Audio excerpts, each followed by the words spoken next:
Assalamualaikum warahmatullahi wabarakatuh. Perkenalkan nama saya Nuriana, NIM 1111170111. Di sini saya akan presentasi poster dari referat yang telah saya buat yang dengan judul Geologi dan Analisis Dampak Kerasan Tambang pada Kegiatan Usaha Pertambangan Batubara terhadap Kesehatan Masyarakat dan Lingkungan.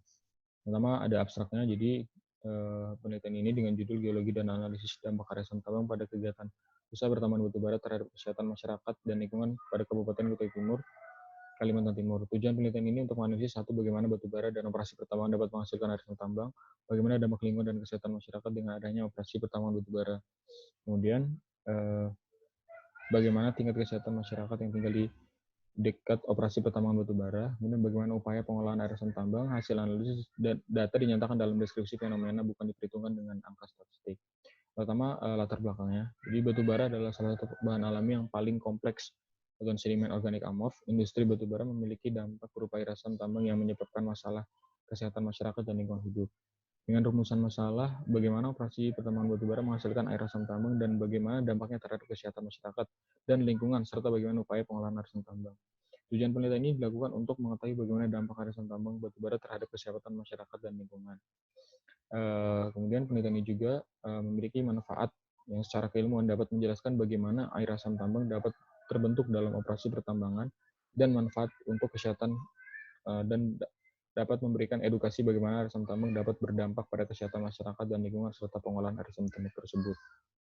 Kemudian metode penelitian poster ini adalah berupa studi kasus menggunakan literatur dan berbagai referensi yang kemudian digunakan sebagai dasar pembuatan penelitian dan sampai pada penarikan kesimpulan.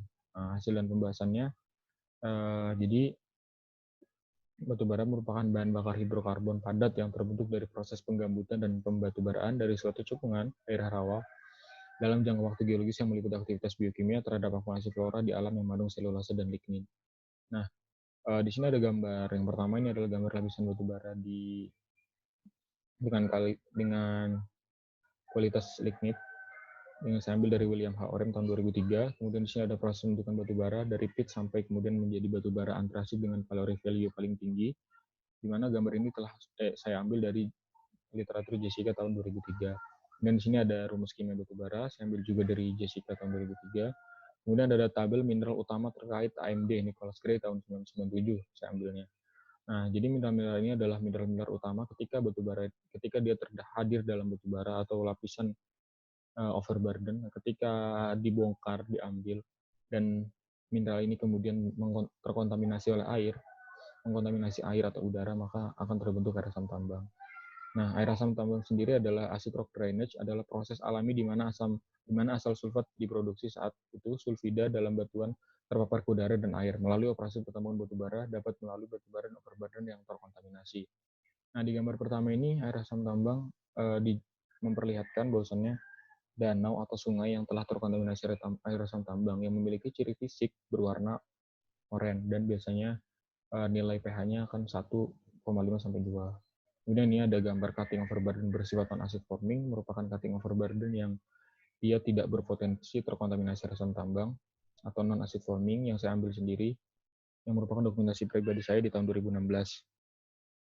Kemudian selanjutnya adalah cutting overburden bersifat potential acid forming, dokumentasi pribadi oleh saya sendiri, di mana potensial acid forming ini adalah overburden yang berpotensi untuk menghasilkan asam tambang. Nah, ketika nanti ini disimpan pada sebuah stok batubara akan dipisahkan yang overburden, yang non-acid, dan yang potensial acid, yang kemudian nanti digunakan dalam proses akhir usaha pertambangan, yaitu reklamasi. Kemudian untuk mengurangi dampak air asam tambang tadi menggunakan sedimen pond atau kolam pengendapan untuk mengurangi kandungan air asam tambang tersebut. Nah, ini adalah skema sedimen pondnya. Dia akan mengurangi dan menetralisir air asam tambang. Dampak air asam tambang terhadap kesehatan itu adalah keracunan logam berat yang memiliki efek kesehatan dalam tubuh. Logam berat dapat merusak dan mengubah fungsi organ-organ seperti otak, ginjal, paru-paru, hati, dan darah. Nah, logam-logam berat ini hadir dari air asam tambang yang mengkontaminasi sungai sebagai sumber air utama masyarakat Kabupaten Kutai Timur, yang kemudian bisa mengkontaminasi sayur-sayuran yang dikonsumsi. Nah, logam berat ini ada merkuri, mangan, arsen, dan timbal. Yang tadi sudah dijelaskan bahwasanya ketika dia dikonsumsi akan merusak fungsi organ seperti otak, ginjal, paru-paru, hati, dan darah. Dan sini ada reaksi Pirit tadi, bagaimana air asam tambang bisa terbentuk. Kesimpulannya, air asam tambang dapat terbentuk dari batuan yang mengandung sulfida yang terkontaminasi dengan udara dan air. Air asam tambang mengakibatkan dampak terkontaminasi sungai, sumber mata air utama masyarakat Jawa Timur, Kalimantan Timur. Tingkat kesehatan masyarakat di daerah lokasi pertama batubara cukup terganggu dari menurunnya kualitas air oleh air asam tambang. Menggunakan sedimen pond untuk menetralisir air asam tambang dengan menstabilkan pH dan mengurangi kandungan logam berat. Nah, ada daftar pustaka yang saya ambil adalah dari Jessica Yeager tahun 2003 dengan judul The Impacts of Acid Main Drainage, The Block Creek Watershed, West Country, Virginia, Faculty of Virginia, Polytechnic Institute. Kemudian literatur yang kedua adalah Nicholas Gray tahun 1997, Environmental Impact and Remediation of Acid Main Drainage and Management Problem, Trinity College Dublin. Kemudian selanjutnya ada Robert B. tahun 2003, Coal Formation and Geochemistry, University of Texas. Kemudian Walter Cole, Economic Geology, Blackwell Publishing. Sekian presentasi dari poster saya dengan judul Geologi dan Analisis Dampak Asam Tambang pada kegiatan usaha pertemuan batubara terhadap kesehatan masyarakat dan lingkungan. Kurang dan lebihnya saya mohon maaf. Wassalamualaikum warahmatullahi wabarakatuh.